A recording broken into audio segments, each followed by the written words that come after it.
নমস্কার বন্ধুরা, পৌশালীর রান্নাঘরে সবাইকে স্বাগত।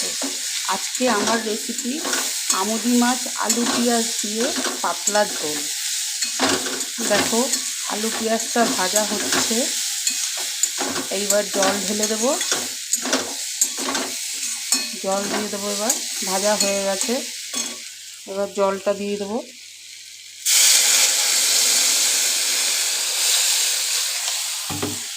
একটু ফুটে উঠলেই তারপরে মাছটা দিয়ে দেবো।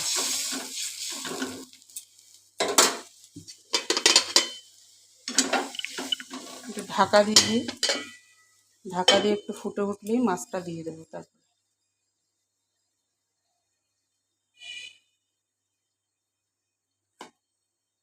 অনেক বেলা হয়ে গেছে, ওর জন্য আমি আলু পেঁয়াজ ভাজাটা দেখাতে পারিনি।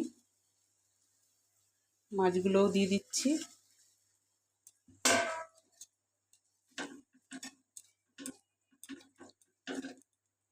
মাছগুলো দিয়ে ঢাকা দিয়ে দিলাম। এবার ফুটে উঠলে নামিয়ে নেব।